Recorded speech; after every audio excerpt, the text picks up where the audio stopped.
નમસ્કાર મિત્રો, સ્વાગત છે તમારું માર્કેટ બુલેટિનમાં. આજના વિડીયોમાં આપણે વાત કરવી છે એસબીઆઈ ફંડ્સ મેનેજમેન્ટ લિમિટેડના આઈપીઓ પછીનું પ્રથમ પરિણામ આવી ગયું છે. તેના વિશે તમને માહિતી આપવી છે પણ આપણી ગુજરાતી ભાષામાં. પણ તે પહેલાં તમે ચેનલને સબસ્ક્રાઇબ ન કરી હોય તો ખાસ સબસ્ક્રાઇબ કરી લેજો અને બેલ આઇકોન ખાસ પ્રેસ કરી દેજો. ચાલો વધુ વાતના શરૂઆત કરીએ.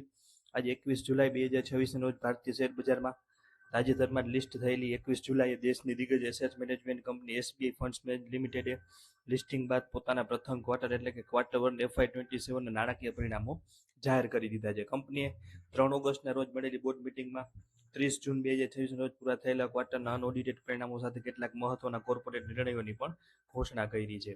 વાત કરીએ નાણાકીય આંકડા ઉપર તો આ ક્વાર્ટરમાં કંપનીની કામગીરીમાંથી આવક 1152 કરોડ નોંધાઈ છે. પાછલા ક્વાર્ટરના 1138 કરોડની સરખામણીએ તેમાં 1.22% ન્યુટ્રલ એવો વધારો થયો છે. જ્યારે ગયા વર્ષના સમાન ક્વાર્ટરના 1000 કરોડ સામે ઓપરેટિંગ આવકમાં 15%નો શાનદાર ડબલ ડિજિટ ગ્રોથ જોવા મળ્યો છે. આ ક્વાર્ટરમાં કંપનીની અધર ઇન્કમ 237 કરોડ રહેતા કંપનીની કુલ આવક 1389 કરોડ ઉપર પહોંચી ગઈ છે, જે પાછલા ક્વાર્ટર કરતા 27% અને વાર્ષિક ધોરણે 4%થી વધુનો વધારો દર્શાવે છે. કંપનીએ પોતાના ખર્ચા ઉપર પણ સારું નિયંત્રણ જાળવી રાખ્યું છે. ક્વાર્ટર દરમિયાન કુલ ખર્ચ 244 કરોડ રહ્યો છે. ટેક્સ ચૂકવ્યા પહેલાનો નફો એટલે કે PBT profit before tax 1145 crore નોંધાયો છે, જેમાં પાછલા ક્વાર્ટરની સરખામણીએ 33%નો મોટો ઉછાળો દેખાય છે. તમામ ટેક્સની જોગવાઈઓ બાદ કંપનીનો ચોખ્ખો નફો એટલે કે net profit after tax 880 crore રહ્યો છે, જે પાછલા ક્વાર્ટરના 634 કરોડની સામે ચોખ્ખા નફામાં 38%નો તગડો ક્વાર્ટર ઓન ક્વાર્ટર ગ્રોથ જોવા મળ્યો છે. જ્યારે ગયા વર્ષના 838 કરોડ સામે પણ 3.70%નો નજીવો વધારો થયો છે. નફામાં વધારા સાથે કંપનીનો શેર દીઠ કમાણી એટલે કે બેઝિક ઈપીએસ પણ વધીને 4.32 થઈ ગયો છે. પરિણામો ઉપરાંત બોર્ડે એક બીજો મહત્વનો નિર્ણય લેતા ગિફ્ટ સિટી ગાંધીનગર ખાતે સ્થિત પોતાની 100% માલિકીની સબસિડિયરી એસબીઆઈ ફંડ્સ ઇન્ટરનેશનલ લિમિટેડમાં રાઇટ્સ ઇસ્યુ દ્વારા 25 કરોડ સુધીનું વધારાનું રોકાણ કરવાની મંજૂરી આપી દીધી છે. આ સિવાય કંપનીના ગવર્નન્સ અને એગ્રીમેન્ટ મુજબ પ્રમોટર્સ એસબીઆઈને અમુંડીને સ્પેસિફિક રાઇટ્સ આપવા, આર્ટિકલ્સ ઓફ એસોસિએશનમાં સુધારા કરવા તેમજ એનએલ ભાટી એસોસિએશનને 5 વર્ષ માટે સેક્રેટરીયલ ઓડિટર તરીકે નિમણૂક કરવા માટે શેરધારકોની મંજૂરી મેળવવા માટે પોસ્ટલ બેલેટ હાથ ધરવામાં આવશે.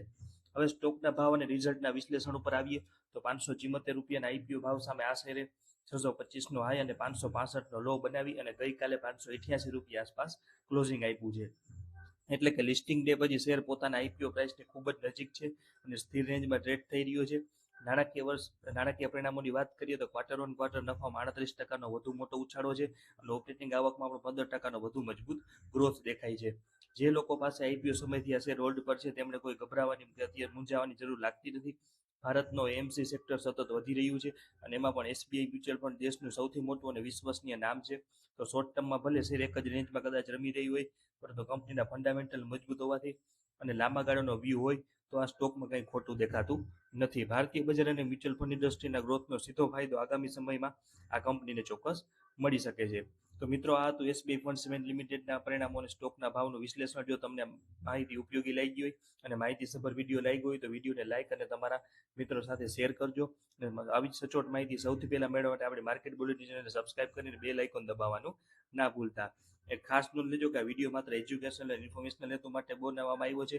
આ કોઈ સ્ટોક બાય કે સેલ કરવાની ભલામણ નથી. કોઈ પણ શેરમાં રોકાણ કરતા પહેલા તમારા ફાઇનાન્શિયલ એડવાઇઝરની સલાહ લેવી જરૂરી છે. તો આવા તમામ મહત્વના અપડેટ માટે જોડાયેલા રહેજો અને આઈપીઓ બાબતે કે રિઝલ્ટ બાબતે તમને કોઈ પણ પ્રશ્ન હોય તો કોમેન્ટ સેક્શનમાં પૂછી શકો છો. આભાર. જોડાયેલા રહેજો.